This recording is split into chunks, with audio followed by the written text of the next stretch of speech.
Welcome everybody to the Florida Veterans for Common Sense meeting. We welcome you all and all those on the Zoom to a program that should be very interesting tonight. If you do have a question, please put it in the question and answer box, and we'll get to that later. We're very privileged tonight to have our guest speaker, David Pepper. And David has quite an interesting background that all of us watching would probably be somewhat envious of. He's the former chair of the Ohio Democratic Party. He's a lawyer, he's a writer, he's a former elected official, and a professor of constitutional law at the University of Connecticut Law School. And I certainly have some questions for him about some recent Supreme Court decisions. He's an expert on voter suppression and election law in Ohio. As a writer, the Wall Street Journal has praised him as one of the most political thriller writers around. He's a graduate of Yale and Yale Law School, and he's clerked for federal judges.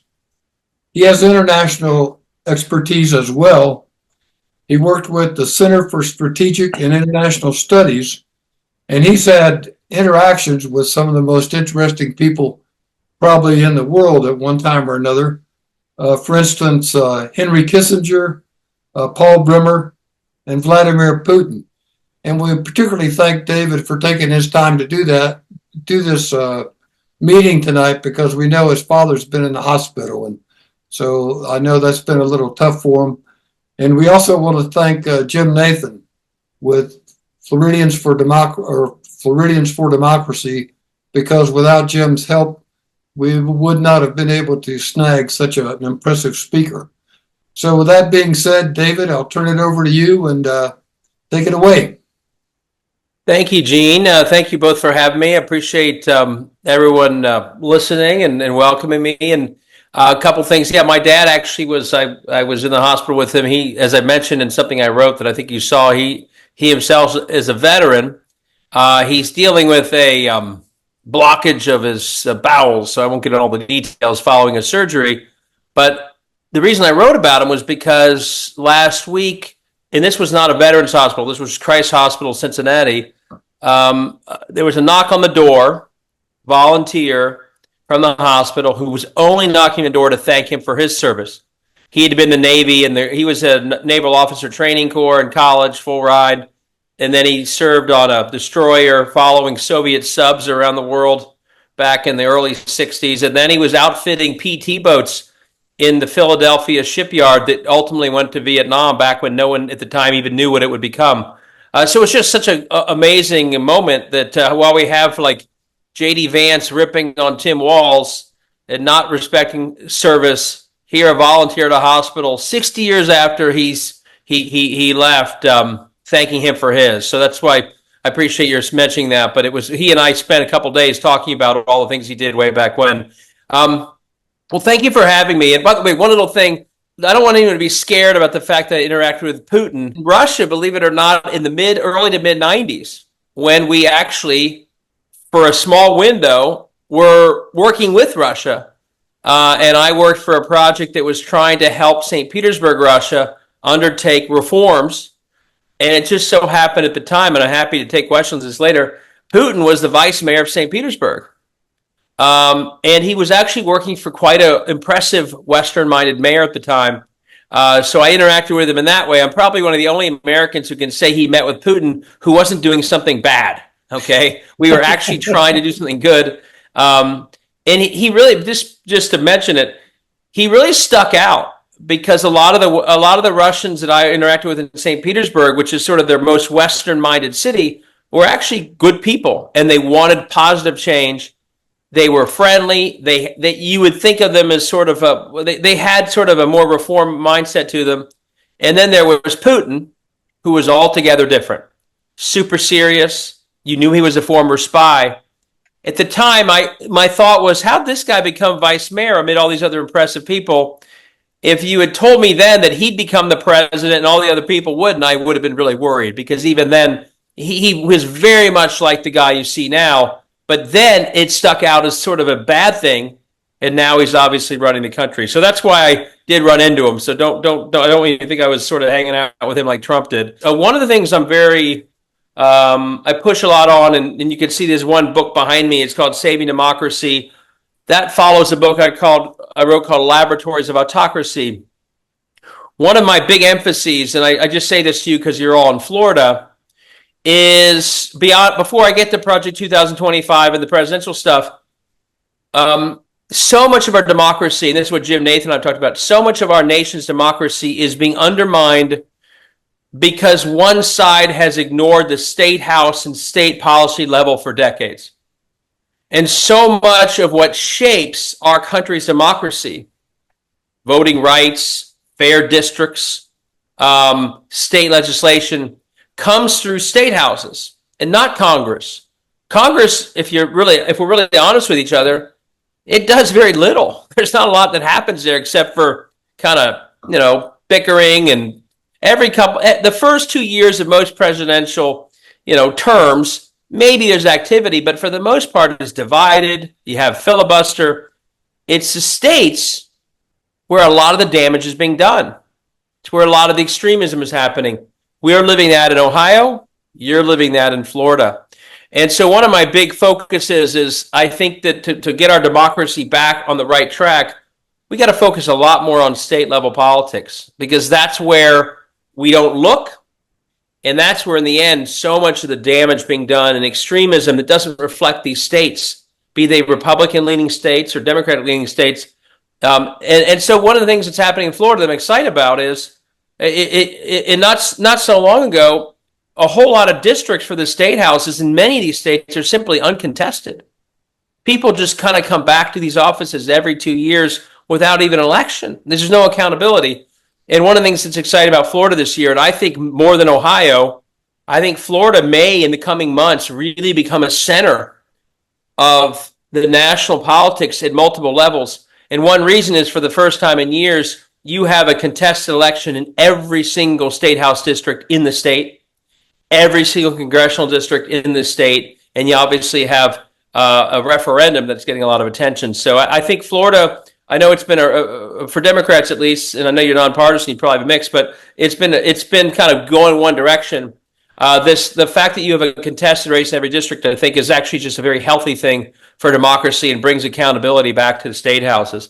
So let me talk for a second, and that's something I focus on all over. We have to focus on politics at the state house level, or even if we feel like we're doing it at the federal level, we could still lose a lot that we care about at the state house level. So Project 2025, and I'll take a couple minutes on this, and we'd love to open up to questions. First, I want to be general for a second, and then I'll talk about the veterans part. And I talk about the veterans part with some humility. I'm not an expert on veterans issues. I don't claim to be on VA issues, but I can talk a little bit about some of what it does, and happy to hear your thoughts on that. But the bigger picture is, and this is why I think Donald Trump at least is running away from it. This Project 2025, aligned with the same kinds of ideas that are in Trump's own website, really, really way out of the mainstream stuff. And so I've spent the last couple of months trying to really draw out what the overall plan does. Because I think, again, across, beyond one party, what they are proposing, and this includes in the VA, includes in the Department of Defense, what they are proposing through Project 2025 is like, in one way, it's helpful they wrote it down, because at least we see it. Oftentimes people don't put their plans on paper. So in one way, it's helpful. At the same time, it's incredibly disturbing what they're proposing to do. So I've been writing now for a few months, trying to break down some of the most egregious parts, and I'll just walk through them factually. One thing that isn't helpful, by the way, is there are some groups who are running around putting together lists of 30 or 40 things about Project 2025, and I've gone through some of them, and not all of them are accurate. And that's not helpful, because if any of you start throwing inaccurate stuff out there, it lets people dismiss all of it as if you haven't done your homework. So I've tried to take a lot of time and really study what specifically is in there, the fine print, but also some of sort of the consequences. And there's a lot of really, troubling stuff in there. And I'll walk through some of it, and then I'll get into the veterans part towards the end, and then open it up. The heart of it, and this is something I think should worry anyone who's a veteran because it impacts the VA. Maybe the most egregious part of the plan across the board is the dramatic shift to the federal government and what it's about. A lot of you may have seen this, but it's called Schedule F. Schedule F is the part of the plan, and it essentially, this is when, and again, I'm not trying to be political here, but Donald Trump tries to disassociate from this plan. A whole lot of the plan is frankly redoing what he tried to do the first time. It's not like this is new. Schedule F was an executive order he signed in 2020, but it didn't have time to implement, and Joe Biden rescinded it. But the heart of the Project 2025 is to issue the executive order he already supported. And what does this Schedule F do? It basically turns the federal government from an entity that's serving us and that's largely civil servants and scientists and experts and military experts and doctors, other skilled people who are somewhat independent of the politics at the top. And it says, throw out thousands of them and replace them with partisan political appointees. And it's very explicit, almost every single chapter. The heart of that chapter is saying, we want to cut far deeper into the management and leadership of that agency and have many, many more of those people, not just the top level, cabinet member, but cut way deeply into these agencies and have up and down the chain of these places people who are essentially political people, loyalists to Trump if he wins, or Steve Bannon, and get rid of thousands of people. I mean, and just in case this isn't, and again, you see Trump trying to run away from this stuff. J.D. Vance has been talking about this for years. Get rid of all the civil servants and replace them with our people. So what you have from the very get-go, almost in every single chapter, is this theme. We want a federal government that is serving one person, the person at the top, and his political agenda. And we do not want them serving sort of the broader public good that and sometimes maybe the government's slower because of that, but it's a wholesale replacement of people by the tens of thousands, and it's and I think in that way it's a completely different mission of the federal government. It is much more like a country where the entire government is aimed to serve the one person in charge of it, as opposed to the broader mission of the DOJ or the Veterans Administration or whoever else. That should, to me, that in some ways is the most dramatic part of it. The complete shift of the mission because of the different people who are layered into the top. Again, this is CDC. This is dealing with pandemics. This is FEMA. This is DOD. You name it. This is sort of the wholesale shift that we get from this. So that's a big part of it. And that has impacts on the Veteran Administration too, obviously, and every other part. A second one that's related is how that plays out in certain departments, specifically the DOJ and the FBI. The chapters on the Department of Justice and the FBI are as upfront as you can imagine that they want those places politicized. They just come out and say it. They want the decisions over litigation from the DOJ, and they want the FBI itself answering to the President of the United States. They want to get rid of the layers that are in between the President and those people.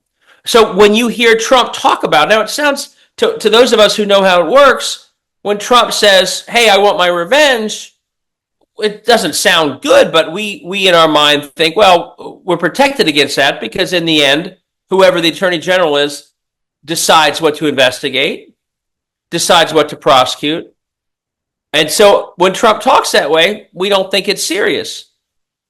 Project 2025 would actually allow it. It literally says we want the people up and down DOJ, FBI to be advancing the president's agenda.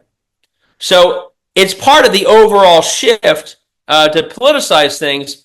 but it's as explicit as it can be about what they would do in the part of the government that I think most of us think is maybe the most important to keep independent of the president, and it would change that. And it's quite eye-opening when you read it because they just come right out and say it. Another part of this, by the way, as you see people say, "Oh, it's now that it's gotten so much attention," you see people saying, "Oh, it's not real. It's not a real plan, or Trump wouldn't really do it." Well, they're already doing it. If you go to the Project 2025 website, and it's still out there are videos where they are recruiting already the political people they want to work in the federal government. So this isn't just some static plan on a shelf. This is a plan that is already being worked on. There are videos by people like Stephen Miller, who worked for the President Trump and would again, and others, literally saying, "Come do this for your country." So it's not as if this is some, ivory tower plan that is going to end up on a shelf. This is actually already being recruited for. The heart of this whole thing is this Schedule F, replace thousands of public servants with political appointees, and they're already recruiting to fill those positions.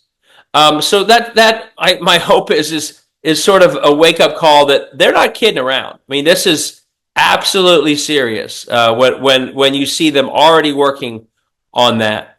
A couple other big parts of it that I want to talk about that don't get as much attention. I think this stuff, the weapon. Oh, by the way, I'm sorry. One other thing, the Supreme Court's opinion not long ago about the immunity of the president throws one other wrinkle into this weaponization, because basically it basically declares that an official act of the president includes investigations and prosecutions by the DOJ. So it sort of wraps what is already now this very sort of scary, combination of a president seeking revenge and a DOJ that's weaponized to take on that revenge. It now says, oh, and they're immune for whatever they do as part of that. So that Supreme Court decision really does, add a layer of protection that if they want to seek this revenge and prosecute and investigate, they can do it, and it's an official act of the president. So not only is the president immune for that, but so is everyone up and down the chain doing that work. So the combination there is a really troubling combination. A couple other big ones I'll just mention while I'm at it. And you're living with this now already. And again, people may have different views on this, but I can just tell you that that in Ohio, there's something here, and you're dealing with in Florida. What they do to the Department of Education is basically take something that's destroying public schools all over states like Ohio through universal vouchers, and they make it a national approach. I'll do this real quick, but the old view that vouchers were like to help a few kids in poor districts get a way out. In the states that are doing universal vouchers, where they've gotten rid of all income limits, they've gotten rid of all requirements, anyone can grab a voucher. What we're seeing is those vouchers are largely going to people who already have money, already to private school, simply getting a discount on their private school that they were already going to and could already afford. And that is driving a train wreck through the public education budgets of states like Florida, Ohio, Arizona. And actually, it's also incentivizing kind of low-flying for-profit pop-up schools that are worse than the public schools that these kids leave to use. So overall, big part of Project 2025 is to take the federal Department of Education and most of its money and drive it to the same purpose that is already doing so poorly in states like Ohio. So it's a very big privatization of public education. Again, that's the theme you're going to see on the veteran stuff. A couple more before I talk about the veterans and then go to questions. Let's see here. A big part that's gotten lost, the attack on workers and unions. Big part of Project 2025. This is the part that I think if Trump supporters saw it, he would lose a lot of votes, because it goes after folks that I think a lot of whom, hear Trump say he's there for the workers and believes it.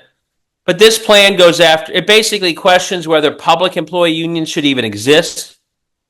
It makes the case that prevailing wage shouldn't exist. It pushes literally, explicitly child labor in dangerous workplaces. I mean, you read it, you kind of can't believe it's written the way it is. You're seeing this in states where they're pushing to get rid of child labor laws in certain workplaces. Well, this plan just comes out and says some young people really want to do dangerous jobs. We should let them do it. Let's strip away protections against that.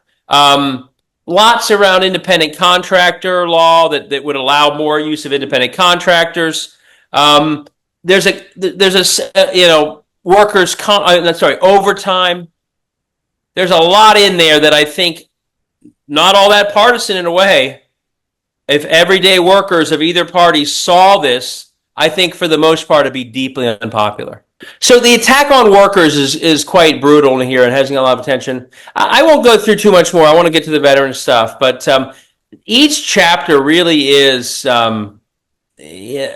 sometimes dressed up in nice words, but when you get to the bottom of it, really way out there. And I think the reason Trump is saying I don't know anything about it is because most of it's very, very toxic. So on the veteran stuff, and all this is sort of set up for this, the themes I've described are actually kind of run through the veterans chapter as well. And you'll know the impact of this on yourselves and veterans better than I will. But one theme is they want, like every other section, they want to have it be much more political. They want to have the political appointees run the show. And as they write, quote, ensure political control of the VA. Okay, so that theme is very clear that they want this to be as political. And so my guess is if they had their way, you'd see an upper layer of the VA that's very much full of very partisan figures in a way that would be different from what you've seen. There's another big theme of privatization of veterans' healthcare and veteran services.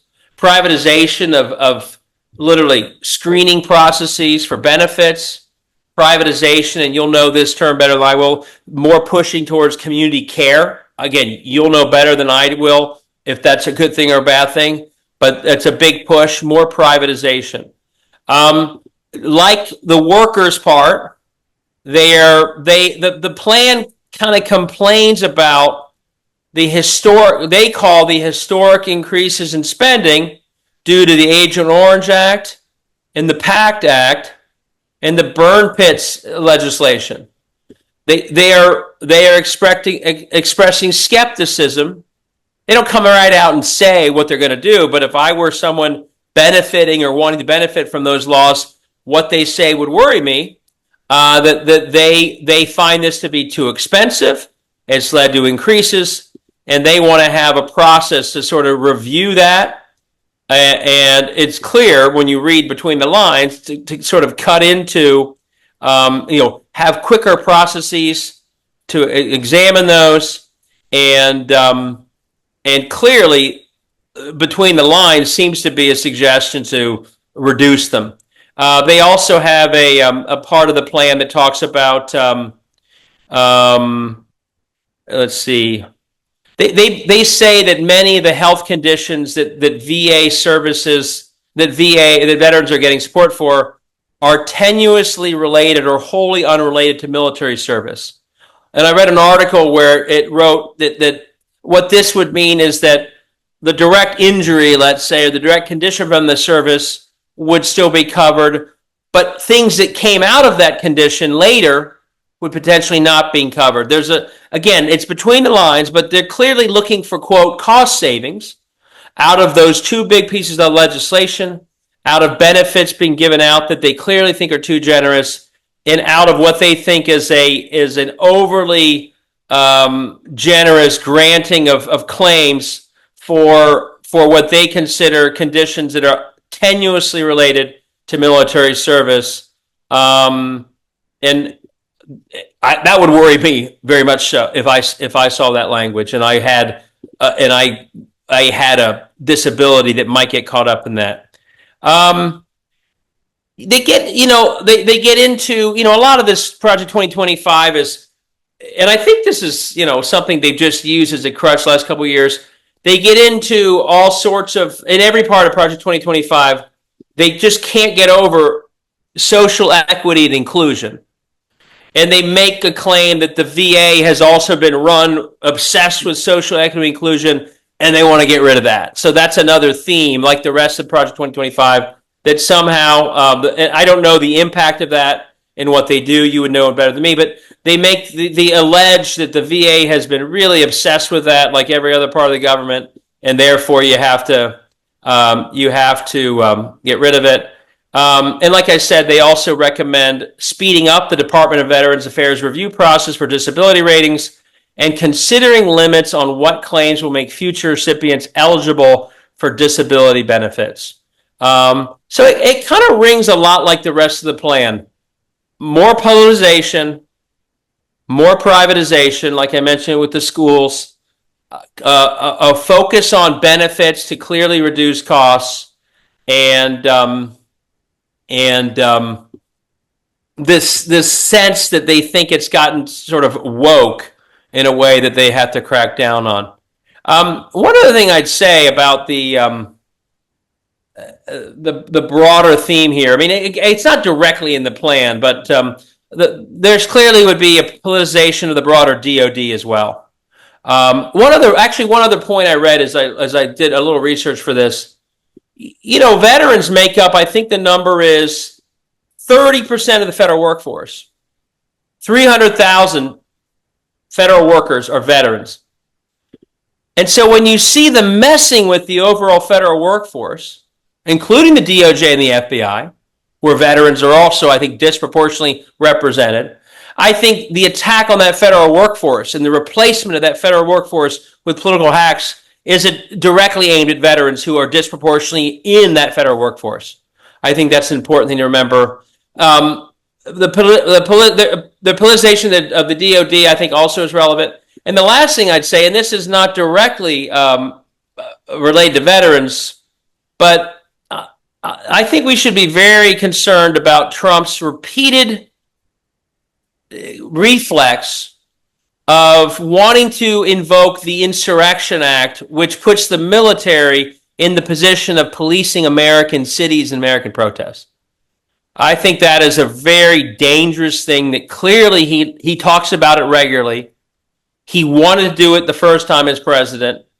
And I think that ends up, and I've been writing a little about this and talking to friends of mine who are veterans, I think that puts young members of the Army and others, if he were to do it, in a terrible position where they're being asked to literally serve on American territory, doing something that, the tradition has been that's not the job.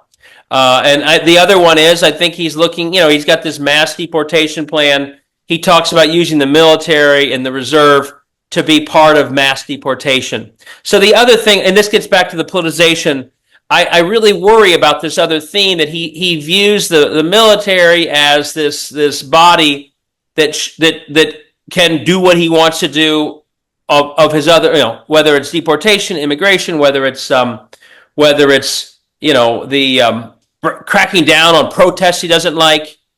It really is worrisome that he seems to, I think he looks around the world, he sees countries using their military in that way and thinks he should do that here. And I think that's another very dangerous red line that I think he would cross if he could.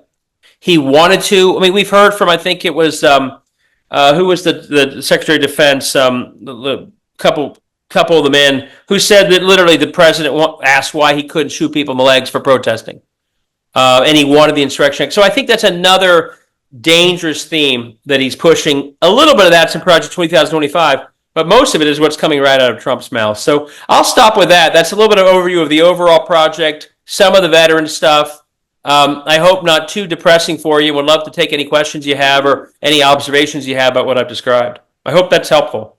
David is very helpful. And this project 2025, that is really terrifying because when you combine that with the immunity decision of the Supreme Court, we don't have a democracy. At least that's Yeah. my take. What's your take on that direct question? Yeah, I mean, you combine all three: Trump's words, revenge,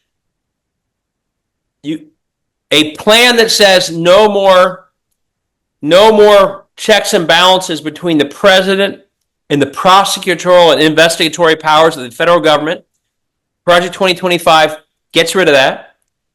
And the third one, the Supreme Court saying, and you're immune for anything you do. I don't know what's left. And when it's the Supreme Court that has said that, then I don't know who's going to be the check and balance. And so I'm writing this book about all these ideas. This is going to sound crazy. I don't even like talking this way, but if I'm Adam Schiff, I'm worried next year. If I'm Liz Cheney, I'm worried. Everything he's saying he wants to do with Project 2025 and presidential immunity, he declares them enemies of the country, and all of a sudden they're being investigated. And that's more like going back to Putin. That's Russia. That's not America. But this does allow for that. And one other thing, by the way, you'll like this. I've been in the hospital with my dad, and he said, and he understands all this. He's alarmed too. But he said, "Hey, David, do you really think they're going to do all this?" And one answer is, actually, in many states that they've gerrymandered, like Ohio, they already are doing a lot of this. So it's not like they have held back when they've had the chance. They are doing a lot of this. I mentioned the schools piece, other things. So yeah, when they've had the chance, they've done it. But number two, one of the most important parts about Project 2025 is its title is Mandate for Leadership. Mandate. And my worry about not taking every word seriously is this is all out there now in public. If you're Donald Trump and you win, you say, I have a mandate. The people knew that this was what was written. Or this is what I said in a speech. So they voted for it. Having heard that, I now have a mandate. I can do it. Meaning, I think, I'm kind of scared of things that they haven't written down that we don't know about. But if someone has written it down on paper or says it in every single speech, of course, if they win, it's fair game for them to say, the people knew about it, I'm going to do it. So I think that we should take every single word of it deadly seriously. And by the way, this group, the Heritage Foundation, has written these plans in the past, not quite as extreme as this one. And as they write, 70% or so of the plans they've written in the past were implemented when the presidents they supported won. So there's a history of these things actually happening. But yeah, I do think that that you combine, as you said, the DOJ, Trump's own rhetoric on revenge, and the immunity. I'm a lawyer. I wish there were a bunch of more stop gaps and breaks to stop it, but they're kind of all gone at that point. That's a really frightening situation, David. One thing I tried to fill in a little bit for you when we got frozen, and we had the most interesting speech or talk last meeting by an expert on Christian nationalism, actually evangelical Christian himself, but he's very upset with this Christian nationalism. And he was of the opinion that this Project 25, when he reads through a lot of it, it's actually code words for the objectives of the Christian nationalism group. Yeah. Did you pick up on that too? Yeah, it really, I'm not as much of an expert as others are, but absolutely. It really is, when you read between the lines, if you read the section, for example, I did a whole chapter on this on health and human services. This will be sort of the Christian nationalist view of how you run a health department. It is essentially when you read between the lines. And when you read the same people who are with Heritage, who quarterback this whole plan, when you read the other things they have written, as in IVF is counter to biblical teachings, that God has decided who should be fertile and who shouldn't, that we shouldn't interfere with that decision, that when people are infertile, it reflects sin, then yeah, I mean, it's coming right through. And I think that in many of these agencies, what you will have, and this is the education section too, what you will end up having is public policy determined. Remember this, many of the people who will be put in the positions we're talking about, the political people, will also be Christian right nationalists. And all of a sudden we have health decisions about IVF or other types of fertility treatment being decided based on religion. And that's obviously not something that most Americans today want. And that's not something the founding fathers would have wanted either. So, yeah, it comes through in a lot of places. And that's why, it comes through in every single chapter when it's getting into the woke and the family, right under the surface. And I'm doing a lot of research on this, and you can quickly find the parallels that aren't in the plan, but the same people writing the plan are also advancing that vision in other places. It's the same stuff. And sometimes it's in code, but other times it's not even coded at all. Like there is I'll just go to the RNC platform for a second. There was a moment during the Republican convention. This seems like 10 years ago now, by the way, doesn't it? That happened. There was a moment where the national media was saying, wow, the Republican convention is really moderating from before. I mean, it's a new party, and they're not banning abortion in the convention platform. Well, in the very platform of the RNC convention that they approved is the language that the far Christian right celebrates as meaning not just the end of abortion access, but the end of IVF and potentially end of birth control. They have the Christian right has a view that the 14th Amendment protects embryos, meaning you can't do IVF treatments. That is smack dab in the middle of the RNC platform. And the Christian right leaders, people like Ralph Reed or others, literally tweeted out, hey, this is the best thing we've ever gotten, that we now have the RNC platform, which Donald Trump is citing, not just saying we would have a legislative ban on abortion across the country, but saying that their theory is that the 14th Amendment itself prohibits even the destruction of fertilized embryos as part of the IVF process. That's how much that far-right view is now into the mainstream of the party. So absolutely, that's a big theme of it that bleeds through in a whole lot of the chapters. Thank you very much for that, because it seems so foreign, really, to the traditional concepts of American democracy that we learned when we were young people, that it really is quite frightening to think about a view where we don't have separation of church and state, and that they would impose their will, their religious view, their interpretation of the Bible on other people. Yeah, and I'll admit this.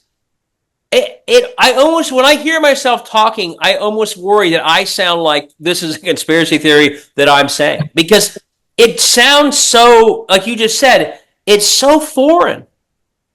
It's so foreign to how we think America should run, that for me to allege that sounds like a shocking allegation. But I literally am reading from the Heritage website about how IVF violates, they cite all sorts of scripture. I mean, that's their website, and it's the same people writing the plan or that RNC platform. So I think one of their advantages, and you guys are the military folks, not me, but their plan is so audacious against what we think of as normal that in a way it's hard for us to really believe. And I think that ends up being an advantage for them, because most people think, no, they can't really be saying that. You must be overstating it. I wish I was. I wish someone could prove to me that what I'm saying isn't a realistic possibility. But the truth is, you start looking, and your expert, I'm sure, last month showed you the same thing. You start looking a little bit deep into what they're about and what drives them and what they say to one another. It's pretty darn clear what they would do if they had the chance. And as I said, and when they've had the chance, in states that they control largely through highly gerrymandered legislatures, they do exactly what I'm talking about. In Ohio right now, Florida's got this, Arizona. We are spending $1 billion in private school vouchers that almost entirely go to religious schools. Some of them are good schools, others aren't.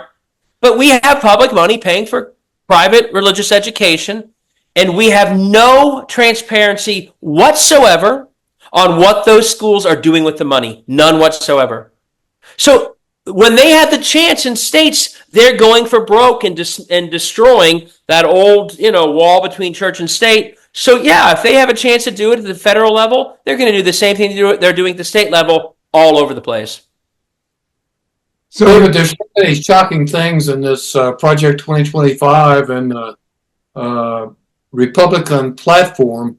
What is the 30-second elevator speech that we can use to talk to our friends and ask them to look into it? What's the main thing? What's the main point that we can get across? I mean, I honestly would say, it's an overall, I'm trying to get in 30 seconds. Usually the far right hides what they're going to do. They don't want us to know. They told Rick Scott, don't tell anyone about your Social Security plan.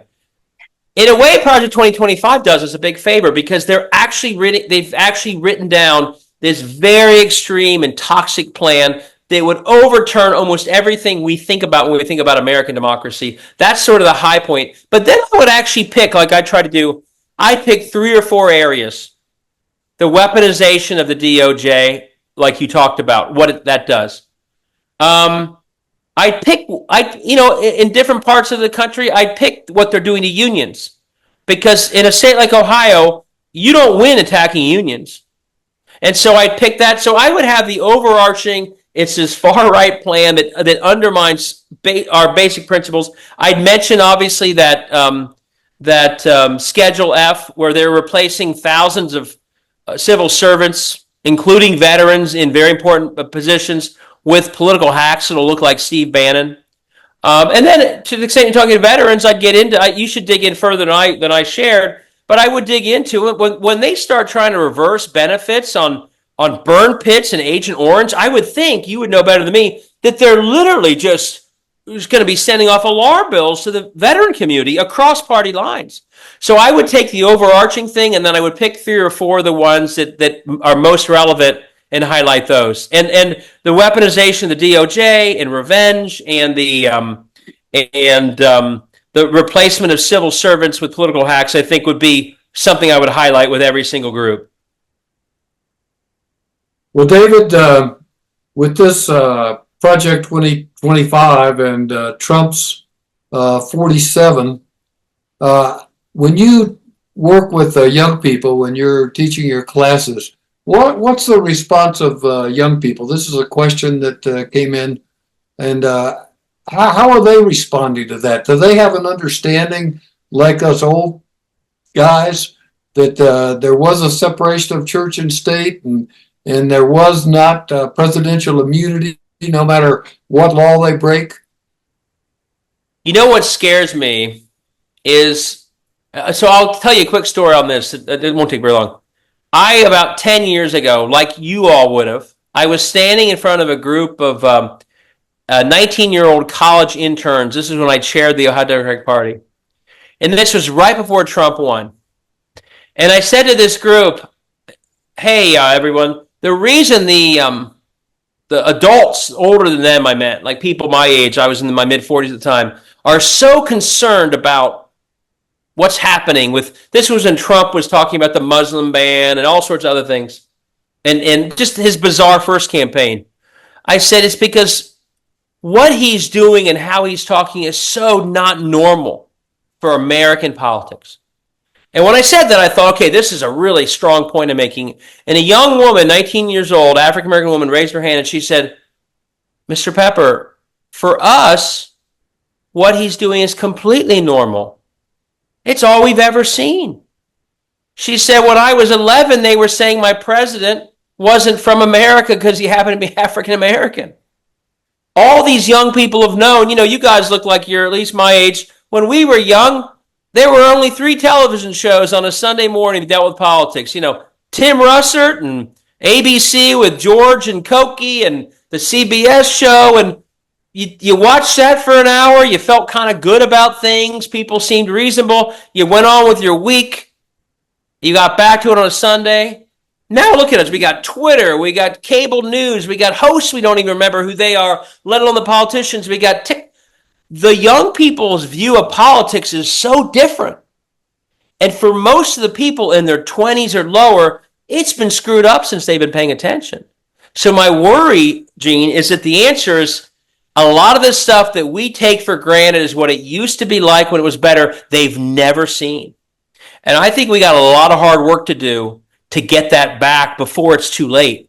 One thing I like is right now, a veteran in Tim Walz is showing a positive side to politics that we haven't seen in a long time. And my hope is against the darkness of Trump and Vance, and I think he's doing it together, obviously, with Kamala Harris. Joe Biden was a positive patriot, but this is a slightly different tone. There's a joy in it all of a sudden, and there's a public service. The guy was a football coach, and he was, serving 24 years, and he taught. And a lot of these things have been beaten down for years as if teaching is a terrible, all that. And my hope is that before the window closes, and those of us like us on this call who know that politics should be about public service, and it can be positive, and that it is anchored in principles like separation of church and state and the rule of law and accountability if you do something wrong and you don't get to just string out trials until you run again like Trump did. My hope is that we have a chance here before it's too late and all young people have known their whole lives is this screwed up politics, that we can get back to that and kind of show a generation who hasn't seen it really once for a sustained period. Yeah, Biden won, but all they know is that Trump continued too. And all they know is this sort of state house extremism and post-Dobbs. I mean, it's all pretty awful. If you were 22, all you've seen is awful politics. And I hope that we can use this election, and if we are successful the next couple of years, to say to all those young people, like that young woman who said, this is all we've ever seen, guys, there is actually a better side to politics that's about public service. It's about patriotism. And yes, there are political leaders that you can admire. I have a 10 and a 7-year-old. There are political leaders that you would trust to have your television on so that your kids learn something good and you don't have to turn it off because you're afraid they're going to learn a bad lesson. So I think the young people often aren't seeing that. And that's one reason I'll just add one more thing. I think it's really important to us to not take for granted that they have seen everything that we've seen. And I also think that makes it really important for us, and Joe Biden has done this well, but we got to close on the campaign with this, make sure we're talking about the issues that they really care about in their lives. And that's why I do think the student loan work was really important.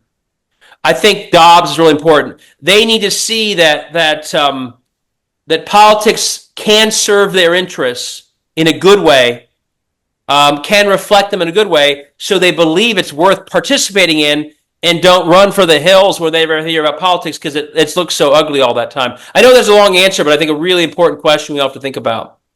No, that was a very good answer. And one thing that we can tell you, David, that I'm really proud to say is that our group is working as veterans. We're working on the very issues that you bring up right there. And that's very important to us. I mean, our priority is protecting our democracy and trying to educate our fellow citizens. Yeah. There's an interesting question in the question and answer, and that is, if a zygote is defined as a person and it's destroyed, if that's defined as murder, then doesn't that really mean that abortion's banned? Oh yeah, yeah. By the way, I hadn't seen the Q&As. I see them now, so I'm starting to get them. Yeah, that's the point. That it is called the fetal personhood theory, and the reason why Ralph Reed was celebrating it in the RNC platform is because absolutely, if life begins at conception, which they believe, the fertilization of an egg, and they believe their theory is that is protected by the 14th Amendment. That moment. So this is how extreme this is. Their view is they don't even need a law that says, abortion and IVF are banned. They believe that it is automatically illegal by the Constitution. And that even when states like Ohio and I think Florida, you're going to protect abortion access this November, they would argue that your amendment, like ours, violates the U.S. Constitution, violates fetal personhood right to life, and therefore your law is the one that's illegal. So all they want are 5 Supreme Court justices to rule that way, and they win. That's what's in the RFC platform. And there's no way to square that with IVF. So when these people run, that's why the Alabama court decided what they decided. When they run around and they say, in one sense, oh, well, that's not our view, but they celebrate the RFC platform, they're having it both ways. This would clearly ban IVF. And if you read Project 2025, it's essentially hinting at that as well. They don't want to go all the way there because it's unpopular, but you cannot read what they write and not believe, as your questioner, it was a very good question, I think Linda wrote, that this is not, in the end, about both a straight-up abortion ban from conception on, which would include IVF treatment. So, David, one question that we had too, which is an interesting one, how far will this Schedule F cut, and what could be done about that? Is that something that they want to leave totally in the hands of the president, or will Congress have any say? I would think Congress could try and legislate around it, but if you have the president in the other hands, I don't think they could stop it. So the number I hear about is 40,000 civil service jobs being replaced. That's a huge number. And again, if you go through every agency, the goal is to carve lower and lower into these agencies to have as much of it filled up by political appointees as possible. And why are they doing this? I think, they want to do it, obviously, for all sorts of reasons. But why does Donald Trump want this? I think Donald Trump looks back and thinks he was routinely let down by people who wouldn't go along with his worst plans. I was on a call not long ago with a veteran you all have heard of, Alexander Vindman. Oh, yes. He doesn't like that Alexander Vindman got in his way. He doesn't like that others wouldn't do what he wanted. So this is basically saying, just like he doesn't want a Mike Pence, he wants a J.D. Vance. Basically what he wants is political appointees far enough down the chain of each agency that they never stand in the way, whether it's how to deal with a pandemic, whether it's how you deal with hurricane relief, whether it's, DOD, whether it's DOJ. So I think this is his effort to think, okay, or Bill Barr not investigating enemies he wanted to investigate. I think it goes far down because Donald Trump does not want to have the Alexander Vindmans of the world stand up to him. He wants people who he's put there, who are completely loyal to him, who will never blow a whistle and will essentially do what he wants. And my worry is, they can do it. He did do this. Joe Biden rescinded it before it took effect, but he did it before, and they'll do it again.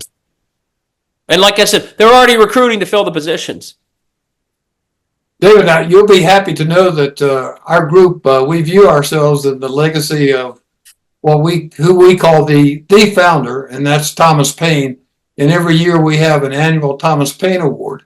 And we presented the Thomas Paine Award a couple of years ago to Alexander Vindman. Oh, funny. So we're very familiar with him. Yes, he is a terrific, great. Terrific person and a great patriot. He really is. I'm such a fan, and I'm honored that I got to know him as well. That's funny.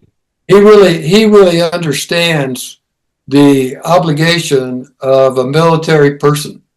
And that's one thing that's very important to us.